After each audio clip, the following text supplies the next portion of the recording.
മഹാനായ സയ്യിദ് എന്തിനാ ദീൻ പരിഗണന? ചെറുപ്പക്കാരൻ പണവാ നോക്കണം. ഒന്ന് പെറ്റതാണെങ്കിലും കുഴപ്പമില്ല, പൈസ ഉണ്ടെങ്കിൽ ഞാൻ കെട്ടിക്കോളാം ഉസ്താദ്, അല്ലേ?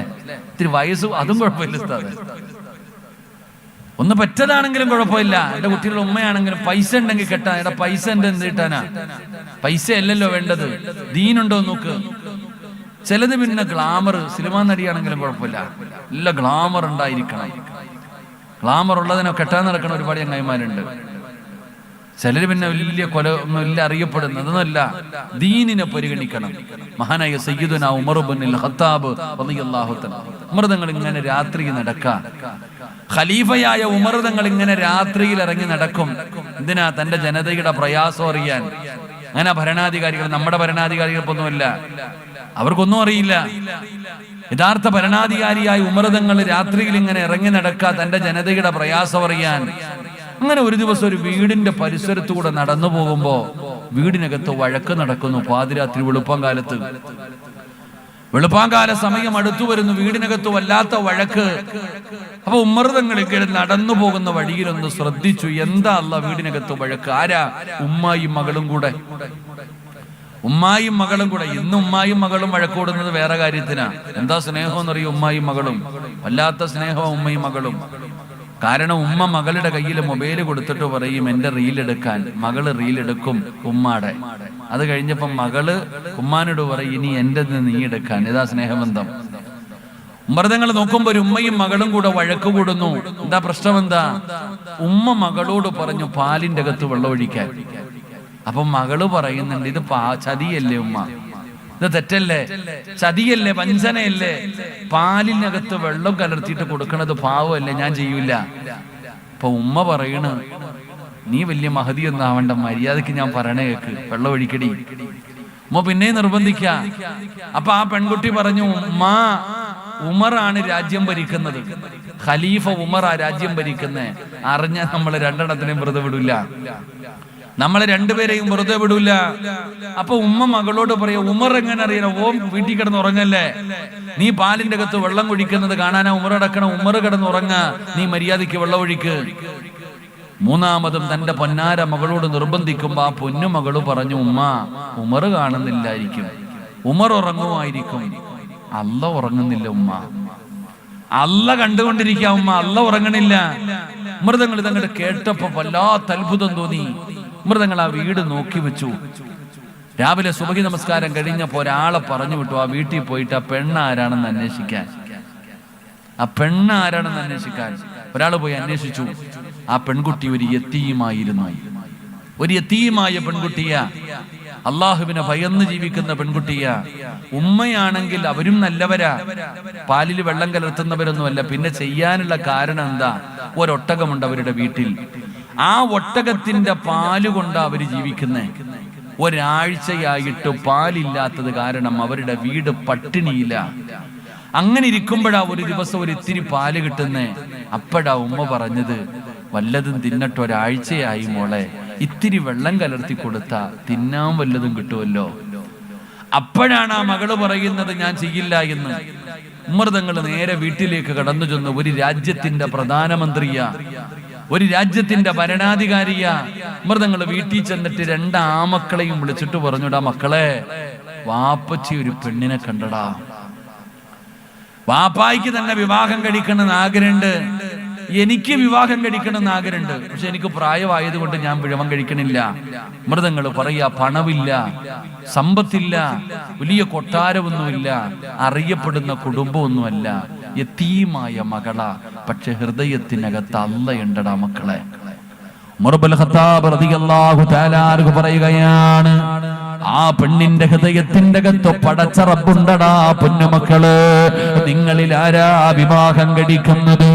നിങ്ങളിൽ ആരാ വിവാഹം കഴിക്കുന്നത്? ഉമർ ഇബ്നുൽ ഖത്താബ് റളിയല്ലാഹു തആല അൻഹുവിന്റെ പൊന്നുമകൻ പറഞ്ഞു വാപ്പാ ഞാൻ കഴിക്കാൻ തയ്യാറാണ്, എനിക്ക് വേണം വാപ്പാ. ഒരു രാജ്യത്തിന്റെ പ്രധാനമന്ത്രിയുടെ മകന് പറയുകയാണ്. ആയിരക്കണക്കിന് പെൺകുട്ടികൾ വീടിന്റെ മുറ്റത്ത് വന്ന് നിൽക്കുമടോ. ഉമറിന്റെ മകന് വേണ്ടി പെണ്ണ് വേണമെന്ന് പറഞ്ഞാൽ ആയിരക്കണക്കിന് പേര് വീടിന്റെ മുറ്റത്ത് വന്ന് നിൽക്കും. ആ ഉമർ തങ്ങളുടെ തങ്ങളുടെ മകൻ പറയുകയാണ്, സമ്പത്തല്ല, കുടുംബ മഹിമയല്ല, കൊട്ടാരമല്ല, സൗന്ദര്യമല്ല, എനിക്ക് വേണ്ടത് ദീനുള്ള ഒരു പെണ്ണാണ്. ദീനുള്ള ഒരു പെണ്ണിനെ വേണം എനിക്ക് വേണ്ടത്. അവിടുന്ന് വിവാഹം കഴിക്കുകയാ. എന്റെ പ്രിയപ്പെട്ടവരെ, നിങ്ങൾ ചരിത്രമെടുത്ത് വായിച്ചു നോക്കൂ. ഉമർ ഇബ്നു അബ്ദുൽ അസീസ് എന്ന് പറയുന്ന ഒരു മഹാൻ ലോകത്ത് ജീവിച്ചിരുന്നടോ. ആരാണ് ഉമർ ഇബ്നു അബ്ദുൽ അസീസ് റളിയല്ലാഹു തആല അൻഹു? പടച്ചവനെ, കണ്ണ് നിറഞ്ഞു പോകും. ഉമർ ഇബ്നു അബ്ദുൽ അസീസിന്റെ ചരിത്രം വായിച്ചാ ഏത് മനുഷ്യനും കരഞ്ഞു പോകുമടോ. വല്ലാത്ത ഒരു ചരിത്രമാണ്. ആരാണ് ഉമർ ഇബ്നു അബ്ദുൽ അസീസ് എന്നറിയോ? പടച്ചറപ്പേ, സാധാരണ ഒരു മനുഷ്യരല്ല. പള്ളിപ്പറമ്പിലെ ഖബറിന്റെ ചാരത്ത് പോയിരുന്ന ഖബറിനോട് സംസാരിച്ച മനുഷ്യരാ. ഖബറിനോട് സംസാരിച്ച മനുഷ്യനാ. അല്ലാഹുവേ, ഉമർ ഇബ്നു അബ്ദുൽ അസീസ് റളിയല്ലാഹു തആല അൻഹു പടച്ചവനെ, ഒരിക്കൽ ഒരു ജനാസ ഖബറടക്കാൻ പോയതാണ്. പള്ളിപ്പറമ്പിൽ ഒരു ജനാസ ഖബറടക്കാൻ പോയി. ഖബറടക്കി കഴിഞ്ഞ് എല്ലാവരും പിരിഞ്ഞു പോയി. ഉമർ ഇബ്നു അബ്ദുൽ അസീസ് പോകുന്നില്ല. കൂടെ വന്നവര് പറഞ്ഞു, തങ്ങളെ വരുന്നില്ല, എല്ലാവരും പൊക്കോ, ഞാനൊരൽപ്പനേരം ഇവിടെ നിൽക്കട്ടെ. അങ്ങനെ കൂടെ വന്ന എല്ലാവരെയും പറഞ്ഞു വിട്ടിട്ട് ഉമർ ഇബ്നു അബ്ദുൽ അസീസ് റളിയല്ലാഹു തആല അൻഹു ആ പള്ളിപ്പറമ്പിലെ ഏറ്റവും പഴക്കം ചെന്ന ഒരു ഖബറിന്റെ ചാരത്ത് പോയിരിക്കുകയാ. പഴക്കമുള്ള ഒരു ഖബറിന്റെ ചാരത്ത് പോയിരുന്നു. പടച്ചവനെ, കരയുകയാണ്. ഒന്നും മിണ്ടാതെ ഖബറിന്റെ ചാരത്തിരുന്ന് കരയുകയാണ്. ഉമർ ഇബ്നു അബ്ദുൽ അസീസ് കരഞ്ഞുകൊണ്ടിരിക്കുമ്പോ ഖബർ ചോദിക്കുന്നു, അല്ല, എന്നോടൊന്നും നിനക്ക് ചോദിക്കാനില്ലേ? ഒരുപാട് സമയമായല്ലോ, നീ മിണ്ടാതെ ഇവിടെ ഇരുന്ന് കരയുന്നല്ലോ, എന്നോട് നിനക്കൊന്നും ചോദിക്കാനില്ലേ? എന്റെ ഉള്ളിൽ കിടക്കുന്നവന്റെ അവസ്ഥ എന്താണെന്ന് നിനക്കറിയണ്ടേ? ഉമർ ഇബ്നു അബ്ദുൽ അസീസ് ചോദിക്കുമ്പോ ഖബർ പറയുകയാ, മസക്കത്തുൽ കുഫാ വശദഖത്തൽ മുഖലതൈൻ. ഖബറവിടെന്ന് പറഞ്ഞു കൊടുക്കുകയാണ്. ഒരു മനുഷ്യനോട് പെരുമാറുന്നത് എങ്ങനെയാണെന്ന് അവിടെന്ന് ഖബർ വിശദീകരിച്ചു കൊടുക്കുമ്പോ ഉമർ ഇബ്നു അബ്ദുൽ അസീസ് നിലവിളിച്ചുകൊണ്ട് പിടഞ്ഞു വീഴുകയാ. പറയല്ലേ, പറയല്ലേ. അവസാന ഖബറിന്റെ മുകളിൽ ഇങ്ങനെ തളർന്നു കിടക്കുമ്പോ ഖബർ പറഞ്ഞു കൊടുക്കുകയാ, അല്ലദുല്ലുക അലാ അഖ്ഫാനി ലാ തുബിലാ. പടച്ചവനെ, ഉമർ ഇബ്നു അബ്ദുൽ അസീസിനോട് രക്ഷപ്പെടാനുള്ള വഴി പറഞ്ഞു കൊടുത്തു എന്ന് ചരിത്രം അവിടെന്ന് പറഞ്ഞു തരുമ്പോ ഞാൻ എന്തിനാ ഇത് പറയുന്നതെന്നറിയോ? ഉമർ ഇബ്നു അബ്ദുൽ അസീസ് ആരാണെന്നറിയുവോ? ചെറുപ്പക്കാരാ, മരണമെടുത്തെന്ന് മനസ്സിലായപ്പോ, തന്നെ മരണമെടുത്തെന്ന് മനസ്സിലായപ്പോ കുളിച്ച് റെഡിയായി കടന്നു വരികയാണ്. അവിടെന്ന് കുളിച്ചൊരുങ്ങിയോ കഫം തുണിയും എടുത്തുകൊണ്ട് റൂമിനകത്തേക്ക് കടന്നു വന്നു. ഉമർ ഇബ്നു അബ്ദുൽ അസീസ് മരിക്കാൻ തയ്യാറായി വന്ന് കിടക്കുകയാണ്. അവിടെന്ന് വിളിക്കുന്നു, ഫാത്തിമ, ഫാത്തിമ. തന്റെ പ്രിയപ്പെട്ടവളെ വിളിക്കുകയാ, ഭാര്യ വിളിക്കുകയാണ്. ഫാത്തിമാൻ അടുത്ത് വിളിച്ചിട്ട് പറഞ്ഞു, ഫാത്തിമ, എന്റെ മരണം അടുത്തിരിക്കുന്നു ഫാത്തിമ, ഞാൻ മരിക്കാൻ പോകുകയാണ് ഫാത്തിമ. പടച്ചവനെ, അവിടെന്ന് പറഞ്ഞു കൊടുക്കുകയാണ്. വസിയ്യത്തുകൾ ചെയ്തു, പരസ്പരം പൊരുത്തം ചോദിച്ചു. അവിടെന്ന് യാത്ര പറയുകയാണ്. ഫാത്തിമ നിന്ന് കരയുകയാണ്. അവസാനമായി ഭാര്യയും ഭർത്താവും അവിടെന്ന് പിരിയാ സമയമായി. സംസാരിച്ചു കൊണ്ടിരിക്കുമ്പോ ഉമർ ഇബ്നു അബ്ദുൽ അസീസ് ചോദിച്ചു, ഫാത്തിമ, ഇനി എന്തെങ്കിലും നിനക്ക് പറയാനുണ്ടോ? ഫാത്തിമ നിന്ന് കരയുകയാണ്. കാരണം ഭർത്താവ് മരിക്കാൻ പോവുകയാണ്. ഉമർ ഇബ്നു അബ്ദുൽ അസീസ് പറഞ്ഞു, എങ്കിൽ ഫാത്തിമ, വെളിയിലിറങ്ങിയിട്ട് വാതിലടയ്ക്ക്, ഈ റൂമിനകത്ത് നിന്ന് പുറത്തിറങ്ങ, പുറത്തിറങ്ങ്, ഈ റൂമിനകത്ത് നിന്ന് പുറത്തിറങ്ങ്. ഉമർ ഇബ്നു അബ്ദുൽ അസീസ് പറയുമ്പോ ഫാത്തിമ ചോദിക്കുന്നു, എന്തിനാ എന്നെ പുറത്താക്കുന്നത്? നിങ്ങൾ മരിക്കാൻ പോവുകയാണ്, സക്കറാത്തിന്റെ അവസ്ഥയിലാണ്, എന്തിനാ എന്നെ പുറത്തിറക്കുന്നത്? ഫാത്തിമയോട് പറഞ്ഞ മറുപടി എന്തെന്നറിയോ? ഇന്നി അറാ ഖലഖൂ ലൈസൂ ബിഉനാസിൻ വലാ ജാ. ഫാത്തിമ, മനുഷ്യനും ജിന്നുകളുമല്ലാത്ത ഒരു വിഭാഗം വരുന്നു ഫാത്തിമ. എന്റെ അതിഥികൾ വരുന്നു ഫാത്തിമ, എന്റെ കൂട്ടുകാര് വരുന്നു ഫാത്തിമ. വെളിയിലിറങ്ങു ഫാത്തിമ, റൂമിന്റെ പുറത്തിറങ്ങു ഫാത്തിമ. സ്നേഹത്തോടെ തന്റെ പ്രിയപ്പെട്ടവളോട് പറയുകയാണ്. മനസ്സില്ല മനസ്സോടെ ഫാത്തിമ റൂമിന്റെ പുറത്തിറങ്ങി വാതിലടച്ചു. സമാധാനമില്ല, കരയുകയാണ്. കാരണം ഭർത്താവ് റൂമിനകത്ത് സക്കറാത്തിന്റെ അവസ്ഥയിൽ കിടക്കുകയാണ്. ഫാത്തിമയ്ക്ക് സമാധാനമില്ല.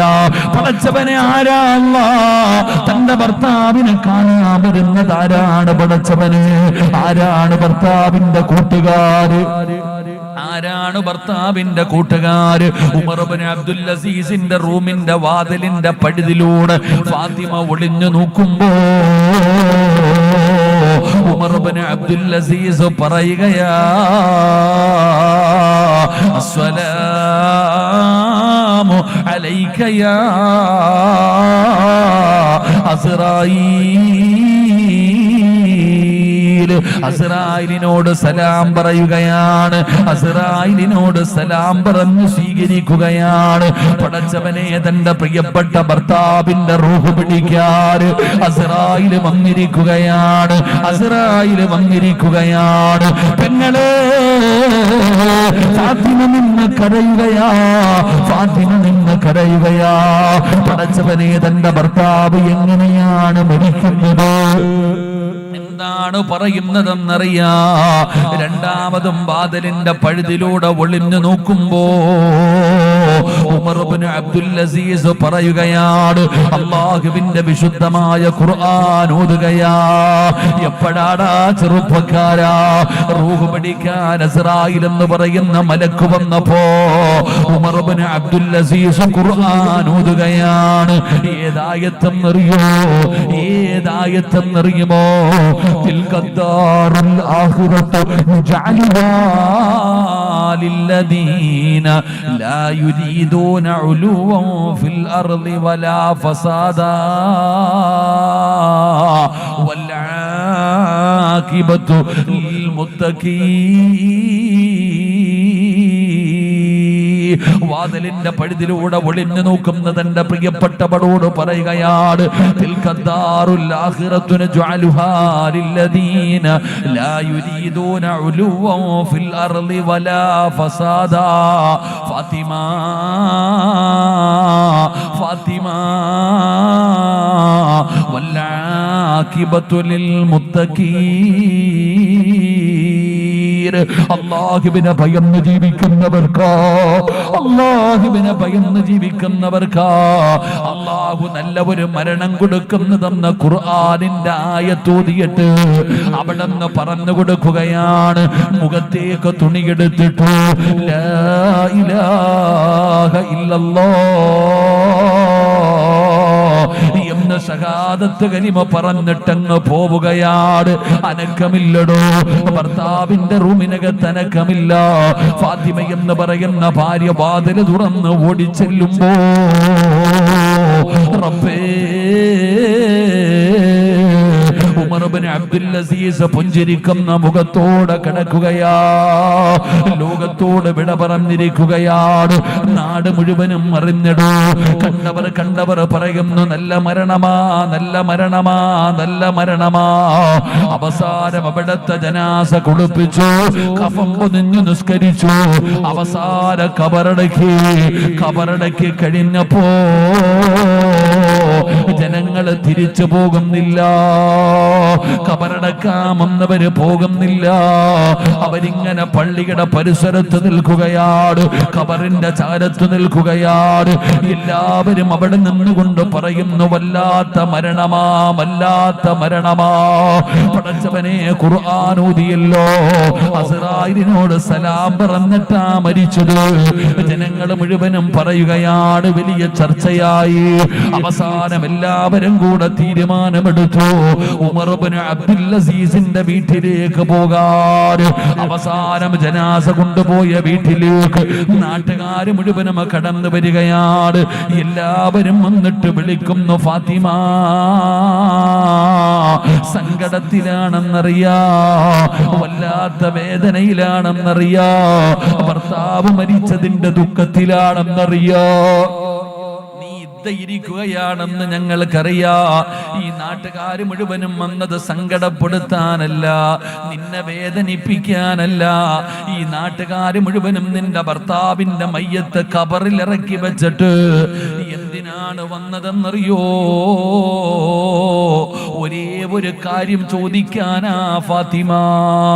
ഞങ്ങൾക്കറിയേണ്ടത് എന്തെന്നറിയോ? നിന്റെ ഭർത്താവ് മരിച്ചപ്പോ അസ്റായിലിനോട് സലാം പറഞ്ഞോ, ഖുർആനിലെ ആയത്തോതി. പടച്ചവനെ, വല്ലാത്ത പ്രകാശമായിരുന്നു. നിന്റെ ഭർത്താവിന്റെ ശരീരത്തിന് വല്ലാത്ത സുഗന്ധമായിരുന്നു. എങ്ങനെയാ ഫാത്തിമ, എങ്ങനെയാ ഫാത്തിമ നിന്റെ ഭർത്താവിന് അല്ലാഹു ഇങ്ങനെ ഒരു മരണം കൊടുക്കാനുള്ള കാരണമെന്താ? ഫാത്തിമയുടെ മറുപടി എന്തെന്നറിയോ?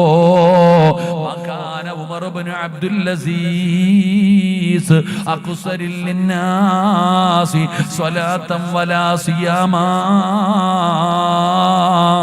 ജനങ്ങളിൽ ഏറ്റവും കൂടുതൽ നിസ്കരിക്കുന്ന മനുഷ്യനായിരുന്നു, ഏറ്റവും കൂടുതൽ നോമ്പ് പഠിക്കുന്ന മനുഷ്യനായിരുന്നു, ഒരുപാട് സദഖ കൊടുക്കുന്ന മനുഷ്യനായിരുന്നു.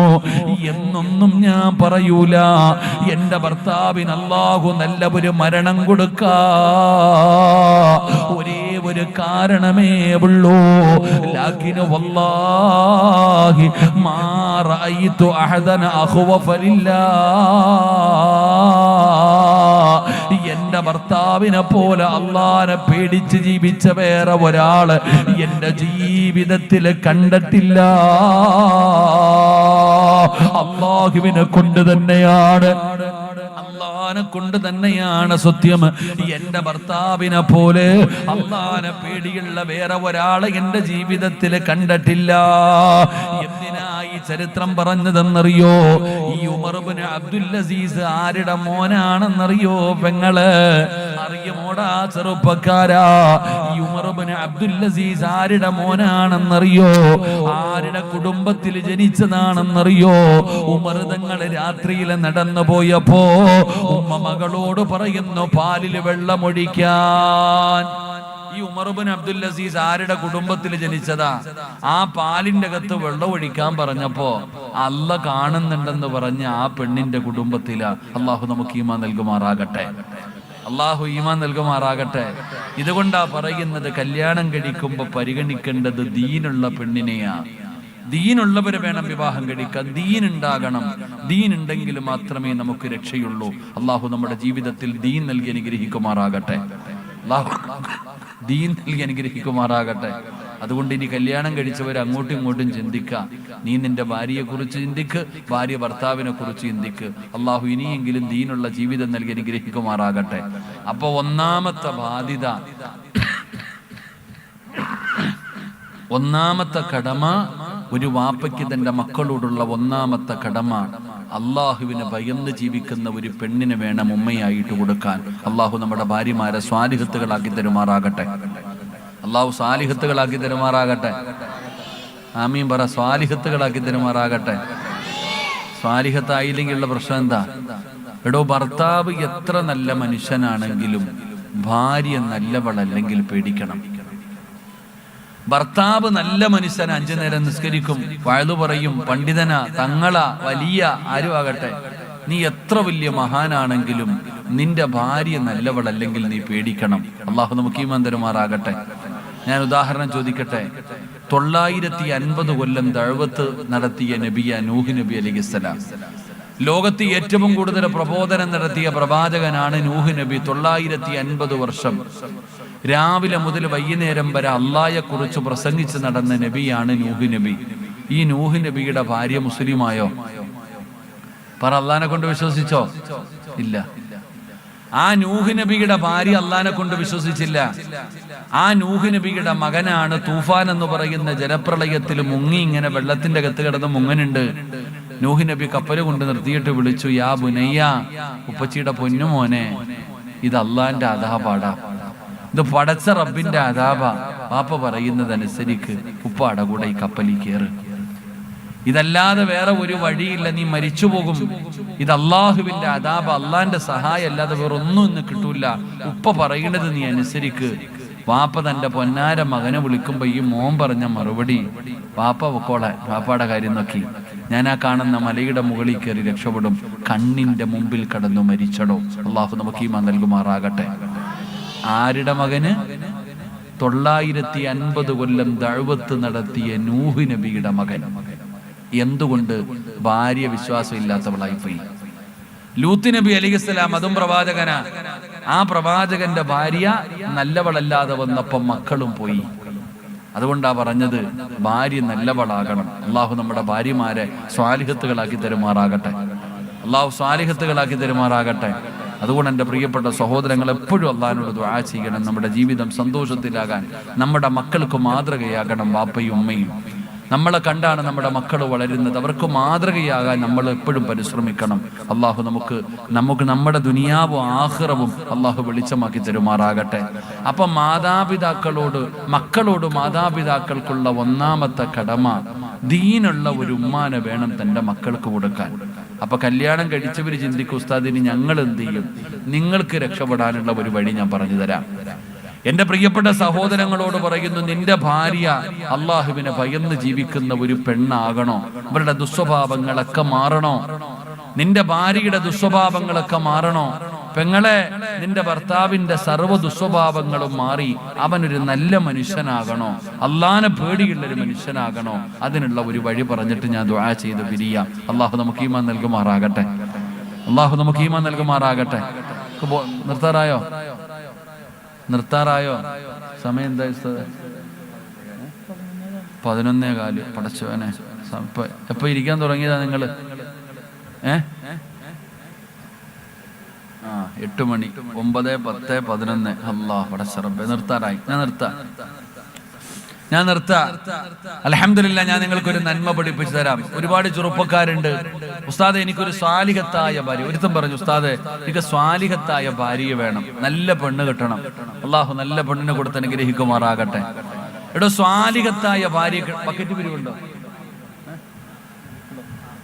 എന്നാ പിന്നെ അതായിട്ട് കുറക്കണ്ട, എടുത്തോ, ബക്കറ്റ് എടുക്കടോ. എല്ലാരും ഒന്ന് പോക്കറ്റ് കൈവച്ചേ. പോക്കറ്റ് കൈവെക്കടോ, പോക്കറ്റ് കൈവെക്ക്. എന്നിട്ട് അതിനകത്ത് നിന്ന് എന്തെങ്കിലും ഒന്ന് എടുക്ക്. അത് കൊടുത്താലുള്ള ലാഭം നിനക്ക്, നഷ്ടമൊന്നുമില്ല. നിങ്ങളുടെ ആരുടെയും 5 നയ്യാ പൈസ അള്ളാന് വേണ്ട. ഇത് കൊടുത്താലുള്ള പ്രയോജനം, നിനക്ക് വരാനിരിക്കുന്ന ദുരന്തങ്ങൾ, നിനക്ക് വരാനിരിക്കുന്ന വിപത്തുകൾ, അപകടങ്ങൾ, ദുർമരണങ്ങൾ ഈ സദഖ തട്ടിക്കളയുമെന്ന് ആദരവായ പ്രവാചകൻ നബി മുഹമ്മദ് മുസ്തഫ. കല്യാണം കഴിക്കാത്ത ചെറുപ്പക്കാര് പ്രത്യേകിച്ചൊരു സദഖ എടുത്തോ. നല്ല ഒരു സ്വാലിഹത്തായ പെണ്ണിനെ നിനക്ക് വേണോ? മക്കളെ, നല്ല സദഖ കൊടുക്ക്. സഹോദരിമാരോട് ഞാൻ പറയുന്നു, നിനക്ക് സ്വാലിഹായ ഒരു ഭർത്താവിന് വേണോ? സദഖ കൊടുത്താൽ മതി. അള്ളാഹു നമുക്ക് ഈമാൻ നൽകുമാറാകട്ടെ. അൽഹംദുലില്ലാ, ബക്കറ്റ് ഇൻഷാ അല്ലാഹ് എടുക്കടോ. അൽഹംദുലില്ലാ. അല്ലാഹുവേ, പടച്ചവനെ, ആരാണോ മനസ്സറിഞ്ഞുകൊണ്ടൊരു നല്ല സദഖ കൊടുക്കുന്നത്, നാഥാ പടച്ചവനെ, മാരകമായ അറുത്തു മുറിക്കുന്ന രോഗങ്ങളെ തൊട്ട് നീ കാക്കണേ അല്ലാ. പടച്ചവനെ, ക്യാൻസർ പോലെ, ട്യൂമർ പോലെ ഏതെങ്കിലും മാരകമായ രോഗത്തിന്റെ അണുക്കളുണ്ടോ? ഈ സദഖയുടെ ബറക്കത്ത് കൊണ്ട് നീ കരിച്ചു കളയണേ അല്ലാ. അറുത്തു മുറിക്കല്ലേ അല്ലാ. കണ്ണുനീര് കുടിപ്പിക്കല്ല അല്ലാ. സഹോദരി, ഒരു മടിയും കാണിക്കണ്ട.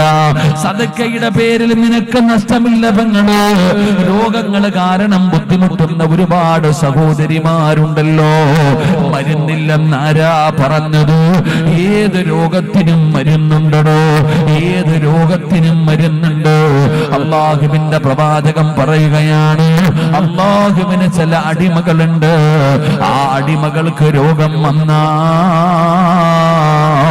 അവര് സദക്ക കൊടുത്ത് ചികിത്സിക്കുമെന്ന് ആദരവായ പ്രവാചകൻ നബി മുഹമ്മദ് മുസ്തഫ സല്ലല്ലാഹു അലൈഹി വസല്ലമ തങ്ങൾ പറയുകയാ, അല്ലാഹുവേ, രോഗം വന്നാ സദക്ക കൊടുത്ത് ചികിത്സിക്കുന്ന ചില അടിമകൾ അല്ലാഹുവിനുണ്ട്. അതുകൊണ്ട് സംഘാടകർ വരികയാണ്. എന്തിനാണെന്ന് നിങ്ങൾക്കറിയുമല്ലോ. വർഷങ്ങളോളം പഴക്കമുള്ള ഒരു പള്ളി നിങ്ങളുടെ നാട്ടിലുണ്ടല്ലോ. പടച്ചവനെ, ആ പള്ളിക്ക് വേണ്ടിയാണ് ഒരു ഹൗദ് വേണ്ടേ സഹോദരാ? ആ പള്ളിയിൽ വരുന്നവർക്ക് മുതുപെടുക്കാൻ ഒരു ഹൗദ് വേണ്ടേ? ആ പള്ളിയൊന്ന് സൗകര്യമുള്ളതാക്കി എടുക്കണ്ടേ? പടച്ചവനെ, സംഘാടകർ മുമ്പിലേക്ക് കടന്നു വരികയാണ്. മനസ്സറിഞ്ഞുകൊണ്ടൊരു സദക്ക എടുക്കൂ. അല്ലാഹുവിനോട് പറയണമല്ലോ, ഏതെങ്കിലും മാരകമായ രോഗത്തിന്റെ അണുക്കൾ എന്റെ ശരീരത്തിലുണ്ടോ? ഈ സദക്കയുടെ ബറക്കത്ത് കൊണ്ട് കരിച്ചു കളയണേ അല്ലാ. എന്നെ അറുത്ത് മുറിക്കല്ലേ അല്ലാ. എന്റെ കൈകാലുകൾ മുറിച്ചു മാറ്റുന്ന രോഗങ്ങൾ തരല്ലേ അല്ലാ. പടച്ചറപ്പേ, മരിക്കുമ്പോളും ഒരാളുടെ മുമ്പിലും കൈനീട്ടി യാചിക്കേണ്ട അവസ്ഥ വരുത്തല്ലേ അല്ലാ. മരിക്കുന്ന കാലം വരെ ആരുടെ മുമ്പിലും കൈനീട്ടി യാചിക്കുന്ന ഒരവസ്ഥ വരുത്തരുത്. എന്റെ ശരീരത്തിൽ ഏതെങ്കിലും മാരകമായ രോഗത്തിന്റെ അണുക്കളുണ്ടെങ്കിൽ അല്ലാ, ഞാൻ സദക്ക കൊടുത്ത് ചികിത്സിക്കുകയാ, നീ എനിക്ക് ശിഫ തരണേ എന്ന നിയ്യത്തോടെ ഒരു നല്ല സദക്ക അല്ലാഹു കബൂലാക്കുമാറാകട്ടെ. അൽഹംദുലില്ലാ. സല്ലല്ലാഹു അലാ മുഹമ്മദ് സല്ലല്ലാഹു അലൈഹി വസല്ലമ. സല്ലല്ലാഹു അലാ മുഹമ്മദ് സല്ലല്ലാഹു അലൈഹി വസല്ലമ. അല്ലാഹുമ്മ സല്ലി അലാ മുഹമ്മദ് യാ റബ്ബി സല്ലി അലൈഹി വസല്ലമ. അല്ലാഹു സ്വീകരിക്കുമാറാകട്ടെ. എല്ലാവരും അൽഹംദുലില്ലാ അവരവരുടെ കയ്യിലുള്ളത് കൊടുക്ക്. അല്ലാഹു ബർക്കത്ത് ചെയ്യുമാറാകട്ടെ. ഒരിക്കലും നഷ്ടമാകില്ല, ഒരിക്കലും നഷ്ടമാകില്ല. ഞാൻ എന്റെ ചെറുപ്പക്കാരോട് പറയുന്ന, സ്വാലിഹത്തായ പെണ്ണിനെ വേണോ? എടാ, ജോലിയില്ലാത്ത എത്രയോ പേരുണ്ട്. ഉസ്താദ്, എനിക്ക് ജോലിയില്ല, എനിക്ക് കച്ചവടമില്ല, എനിക്ക് ബർക്കത്തില്ല. സഹോദര, നീ സദക്ക കൊടുക്ക്. അല്ലാഹു നിനക്ക് ബർക്കത്ത് ചെയ്യും, നിനക്ക് ജോലി തരും, നിനക്ക് സന്തോഷമുള്ള ജീവിതം തരും. ഇത് ഞാൻ പറഞ്ഞതല്ല, ഖുർആൻ പറഞ്ഞതാ. സദക്ക കൊടുക്കുന്നവർക്ക് അല്ലാഹു കൊടുക്കുന്ന പ്രതിഫലം ഞാൻ ചുമ്മാതെ പറഞ്ഞതല്ല. എടാ ചെറുപ്പക്കാരൻ, നിനക്ക് ജോലി വേണോ? നിനക്ക് സാലിഹത്തായ പെണ്ണിനെ വേണോ? സദക്ക കൊടുക്ക്.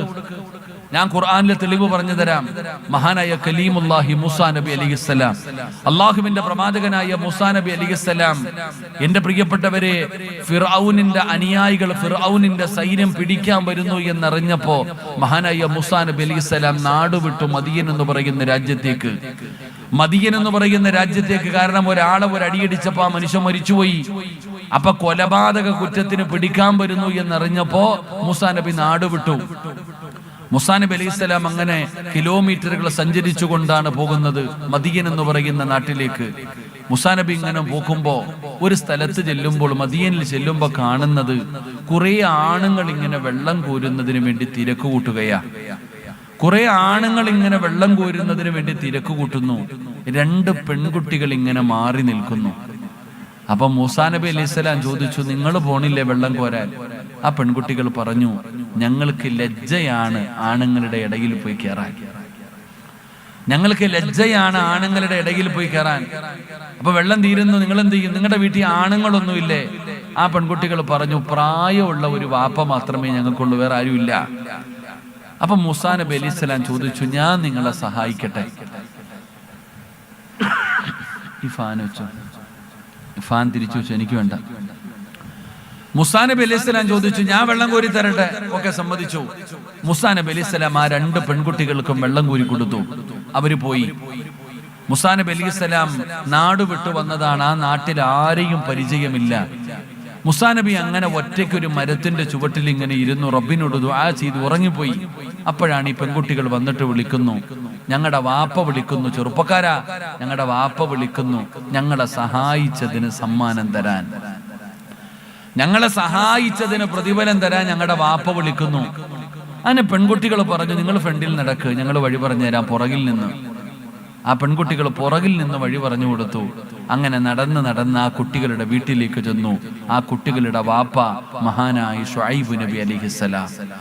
മഹാനായ ശുഐബ് നബിയായിരുന്നു ആ കുട്ടികളുടെ ഉപ്പ. പ്രവാചകന്റെ മക്കളായിരുന്നു അവർ രണ്ടുപേരും. അങ്ങനെ ചരിത്രങ്ങളൊക്കെ കേട്ട് കഴിഞ്ഞപ്പോ ശുഐബ് നബി അലൈഹിസ്സലാം പറഞ്ഞു, എന്റെ മൂത്ത മകളെ ഞാൻ നിനക്ക് വിവാഹം കഴിച്ചു തരാം. എന്റെ മൂത്ത മകളെ, എന്റെ ഏറ്റവും മുതിർന്ന മകളെ നിനക്ക് ഞാൻ വിവാഹം കഴിച്ചു തരാം. അങ്ങനെ മൂസാ നബിക്ക് വിവാഹം കഴിച്ചു കൊടുത്തു. ഒരു സ്വാലിഹത്തായ ഭാര്യയെ കിട്ടി. ജോലിയില്ല, 8-9 വർഷം നീ എന്റെ ആട് മേച്ചു കൊള്ളാൻ ജോലിയും കൊടുത്തു. അല്ലാഹു ഈമാൻ നൽകുമാറാകട്ടെ. എന്ത് ചെയ്തപ്പോ 2 പെൺകുട്ടികൾക്ക് ഒരൽപ്പം വെള്ളം കോരി കൊടുത്തപ്പോ ഒരു സ്വാലിഹത്തായ ഭാര്യയും ലഭിച്ചു, വർഷങ്ങളോളം ജോലിയും ലഭിച്ചു. ഇത് ഖുർആൻ പറഞ്ഞ ചരിത്രം. വെള്ളം കോരി കൊടുത്തവൻ എത്ര പ്രതിഫലമുണ്ടെങ്കിൽ പള്ളി കെട്ടിക്കൊടുക്കുന്നവൻ എത്ര പ്രതിഫലമുണ്ടാകും. അല്ലാഹു ഈമാൻ തരുമാറാകട്ടെ. അല്ലാഹു ഈമാൻ തരുമാറാകട്ടെ. എന്റെ പ്രിയപ്പെട്ട സഹോദരാ, ഒരിക്കലും നഷ്ടമാകില്ല. സംഘാടകർ കാണിച്ചു തന്നു, പടച്ചവനെ ഒരു പള്ളി കാണിച്ചു തന്നു. ഉസ്താദേ, ഈ കാണുന്നതാണ് പള്ളി, ഒരുപാട് വർഷം പഴക്കമുള്ളതാണ്. പടച്ചവനെ ഇനി അതൊന്ന് നേരെയാക്കി എടുക്കണം. അതിന്റെ മിമ്പറും മിഹ്റാബും ഒക്കെ ഒന്ന് നേരെയാക്കണം. പടച്ചവനെ ഒരു ഹൗദ് വേണം. ഉസ്താദേ, പരിപാടിയിൽ നിന്ന് എന്ത് കിട്ടിയാലും പടച്ചവനെ അത് പള്ളിക്ക് വേണ്ടി ഞങ്ങൾ കൊടുക്കാൻ തയ്യാറാണ്. ആ ലക്ഷ്യത്തോടു കൂടിയാണ് സഹോദരാ പടച്ചവനെ പരിപാടി വെച്ചിരിക്കുന്നത്. അതുകൊണ്ട് എന്റെ പ്രിയപ്പെട്ടവരോട് പറയുകയാ, പടച്ചവനെ നിങ്ങളെ കൊണ്ട് കഴിയുന്നത് നിങ്ങൾ കൊടുക്കണേ. നിങ്ങൾക്ക് അല്ലാഹു തരുന്ന പ്രതിഫലം ഞാൻ പറഞ്ഞു തരാ. നിങ്ങൾക്ക് ഞാൻ അല്ലാഹു തരുന്ന ഒരു പ്രതിഫലം പറഞ്ഞു തരാ. ആരാണോ മനസ്സറിഞ്ഞുകൊണ്ട് അല്ലാഹുവിന്റെ പള്ളിക്ക് വേണ്ടി ഒരു സദഖ കൊടുക്കാൻ തയ്യാറാകുന്നത്, പെങ്ങളെ നഷ്ടമാകില്ല, പെങ്ങളെ നഷ്ടമാകില്ല. കൊട്ടാരം പോലെ വീടുണ്ട്, കഴിക്കാ ഭക്ഷണമുണ്ട്, ധരിക്കാ സമ്പസ വസ്ത്രമുണ്ട്, ഒരുപാട് പണം നിനക്കുണ്ട്, ഭർത്താവുണ്ട്, മക്കളുണ്ട്, നാട്ടുകാരുടെ മുമ്പിൽ ചിരിക്കുന്ന മുഖത്തോടെ നടക്കുന്ന ഉമ്മ. സമാധാനമുണ്ടോ ഉമ്മ? എന്റെ പ്രിയപ്പെട്ട സഹോദരാ, നിനക്ക് സന്തോഷമുള്ള ജീവിതമുണ്ടോ? നീ തന്നെ പറയുന്ന ഉസ്താദേ മരിച്ചാ മതി, ഉസ്താദേ മരിച്ചാ മതി. എന്റെ പ്രിയപ്പെട്ടവരോട് ഞാൻ പറയുകയാണ്, ഇന്നീ സദസ്സിലിരിക്കുന്ന ചിലരുണ്ടല്ലോ, ഇന്നീ സദസ്സിലിരിക്കുന്ന ചിലരുണ്ടല്ലോ, ഇന്ന് നീയും നിന്റെ ഭാര്യയും നിന്റെ മക്കളും കൂടെ വീട്ടിലേക്ക് പോകുമ്പോ നിങ്ങളുടെ വീട്ടിൽ ഇന്ന് അതിഥി വരികയാ, നിങ്ങളുടെ വീട്ടിൽ ഇന്ന് അതിഥി വരികയാ. സദഖ കൊടുക്കുന്ന വാപ്പാ, നിന്റെ വീടിനകത്ത് സമാധാനമാ, നിന്റെ വീടിനകത്ത് സന്തോഷമാ. നിന്റെ മക്കള് കാരണം നാണം കെടേണ്ടി വരില്ല, നിന്റെ മക്കള് കാരണം സങ്കടപ്പെടേണ്ടി വരില്ല. പെങ്ങളെ, നാളെ പടച്ച റബ്ബിന്റെ പരലോകത്ത് അല്ലാഹുവേ എന്റെ ഉമ്മയ്ക്ക് നരകം കൊടുക്കണേ എന്ന് പറയുന്ന മക്കള് വന്നാ വല്ലാത്ത സങ്കടമാ. അതുകൊണ്ട് പടച്ച റബ്ബിന്റെ പള്ളിക്ക് വേണ്ടിയാ. കഴിയുമോ സഹോദരാ, കഴിയുമോ സഹോദരാ? ഞാൻ വെറുതെ പറഞ്ഞതല്ലോ, ഞാൻ വെറുതെ പറഞ്ഞതല്ല. അല്ലാഹു നിങ്ങൾക്ക് തരുന്ന പ്രതിഫലം പറഞ്ഞുകൊണ്ട് നമുക്ക് ദുആ ചെയ്ത് പിരിയാ. എന്റെ പ്രിയപ്പെട്ടവരെ, അതാ ഉമ്മു സുലൈമ റളിയല്ലാഹു തആല അൻഹ അല്ലാഹുവിന്റെ പരിശുദ്ധമായ ഖുർആനിനകത്ത് അല്ലാഹു ഒരു വീടിനെ കുറിച്ച് പറയുന്നുണ്ട്. ഒറ്റ വീടിനെ കുറിച്ചാണ് അല്ലാഹു ഖുർആനിൽ പറഞ്ഞത്. ആ വീട് ഏതെന്നറിയുമോ ചെറുപ്പക്കാരാ? പെങ്ങളെ, ഖുർആനിൽ അല്ലാഹു പറഞ്ഞ വീട് ഏതെന്നറിയോ? നിന്റെ വീട് ഇന്ന് അങ്ങനെയാകണം പെങ്ങള്. നിന്റെ വീട് ഇന്ന് അങ്ങനെയാകണം പെങ്ങള്. ഏത് വീടെന്നറിയോ? ഞാൻ നിങ്ങൾക്ക് വെറുതെ പറഞ്ഞതല്ല. സദഖ കൊടുത്താൽ അല്ലാഹു തരുന്ന പ്രതിഫലം പറഞ്ഞല്ലോ. സമാധാനമുള്ള ജീവിതമാ, സ്വാലിഹീങ്ങളായ മക്കളാ. അതാ പടച്ചവനെ, ഞാൻ നിങ്ങൾക്കൊരു ചരിത്രം പറഞ്ഞു തരട്ടെ. മഹദിയായ ഉമ്മു സുലൈമ റളിയല്ലാഹു തആല അൻഹ, ഉമ്മു സുലൈം എന്ന് പറയുന്ന സ്വാലിഹത്തായ ഭാര്യയുണ്ടല്ലോ. അതാ പടച്ചവനെ വീടിന്റെ വാതിലിന്റെ മുമ്പിൽ ഇങ്ങനെ കാത്തു നിൽക്കുകയാ. കാരണം ഭർത്താവും മകനും പള്ളിയിൽ പോയിട്ട് കാണുന്നില്ല. മഹാനായ അബൂ തൽഹ റളിയല്ലാഹു തആല അൻഹു, അനസ് റളിയല്ലാഹു തആല അൻഹു, വാപ്പയും മകനും കൂടെ നബി തങ്ങളുടെ മുമ്പിലേക്ക് പോയതാണ്. അല്ലാഹുവിന്റെ റസൂലിന്റെ അടുക്കൽ പോയതാണ്. പടച്ചവനെ ഇശാ കഴിഞ്ഞു, രാത്രിയായി. തന്റെ ഭർത്താവിനെയും മകനെയും കാണാതെ വന്നപ്പോ ഉമ്മു സുലൈം അവിടെ കാത്തു നിൽക്കുകയാ. പെങ്ങളെ, ഒരുപാട് സമയം കഴിഞ്ഞു. ഈന്തപ്പന മരങ്ങളുടെ നടുവിലൂടെ തന്റെ ഭർത്താവും മകനും ഇങ്ങനെ നടന്നു വരികയാണ്. ഉമ്മു സുലൈമിന് സമാധാനമായി. തന്റെ ഭർത്താവും മകനും നടന്നു വരുന്നു. അവസാനം നടന്ന് വീടിന്റെ മുറ്റത്ത് വന്നപ്പോ മൂന്നാമതൊരു പ്രായമുള്ള മനുഷ്യനെ കാണുകയാ.